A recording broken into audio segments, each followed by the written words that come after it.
Sabe, o leite, a gente pensa nele como algo comum, né, do dia a dia. Mas a verdade é que ele é muito, mas muito mais que isso.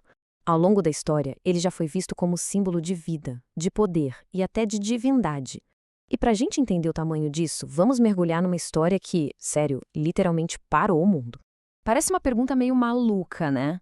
Mas acredite se quiser, foi exatamente isso que milhões de pessoas juraram ter visto acontecer num evento inacreditável que misturou fé, mídia e, no final das contas, a ciência.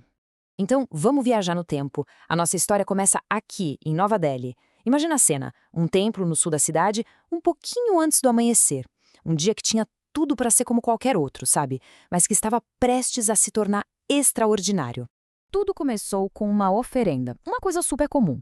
Um fiel chegou com uma colher de leite perto da estátua do deus Ganesha e o leite sumiu. Simplesmente desapareceu. Bom, a partir daí, a notícia se espalhou que nem fogo. Primeiro no bairro, depois na cidade inteira, e em questão de horas, o mundo todo já estava sabendo. E o impacto disso foi absurdo e imediato.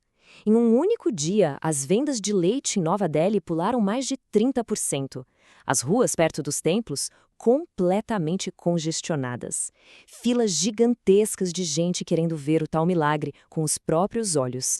E ó, não foi só na Índia, não. De repente, começaram a pipocar relatos do mesmo fenômeno em templos hindus no Canadá, no Reino Unido, no Nepal, em tudo que é canto. Virou um evento mundial que conectou comunidades inteiras por causa dessa crença compartilhada. Mas aí a gente para e pensa: por que logo leite? Por que não água ou, sei lá, mel? A resposta para isso não está na química, está lá atrás, na história. Para a gente entender de verdade a força desse evento, a gente precisa voltar milênios e ver o que o leite sempre significou. É que o leite, veja só, ele carrega um peso simbólico gigantesco em um monte de culturas antigas. Não é só sobre nutrição, entende? Ele é um jeito de falar sobre a vida, sobre conhecimento, sobre aquilo que é sagrado.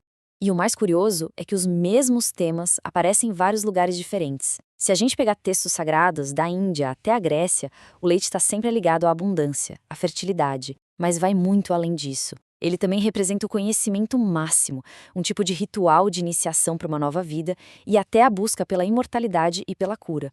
Em muitas mitologias, o leite não era para qualquer um, não. Era literalmente a bebida dos deuses. Uma substância que diziam conferir poderes extraordinários para quem a consumisse.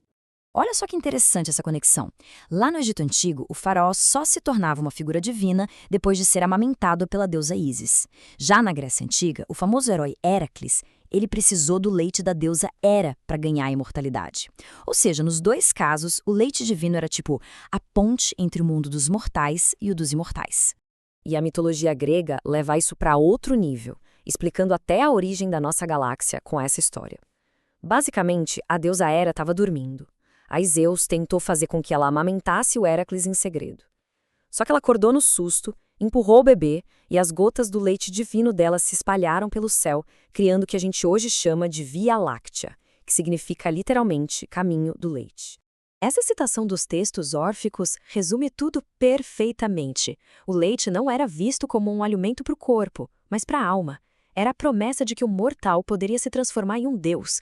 Essa é a ideia de transcendência que está no centro de todo o seu poder simbólico. Mas não era só sobre virar Deus, não.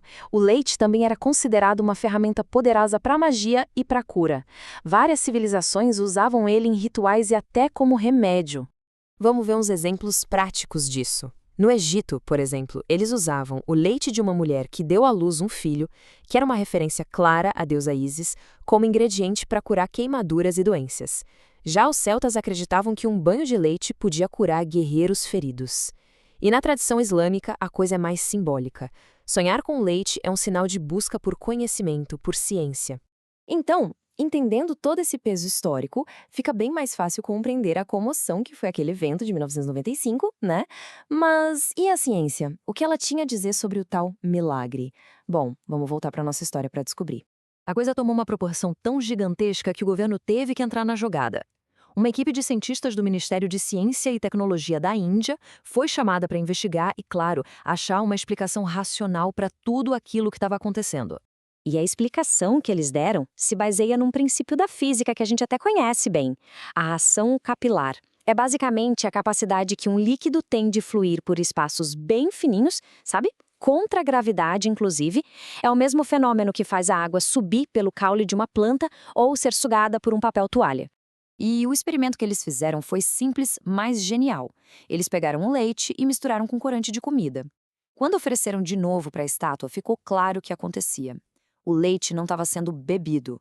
Na verdade, a tensão superficial puxava o líquido para fora da colher e ele escorria pela estátua numa camada mais tão fina, que evaporava quase que na hora. Daí vinha a ilusão de que tinha desaparecido. Curiosamente, o fenômeno até se repetiu em 2006. Só que dessa vez o impacto foi bem menor, sabe? Muita gente já conhecia a explicação da ciência, então rolou mais ceticismo.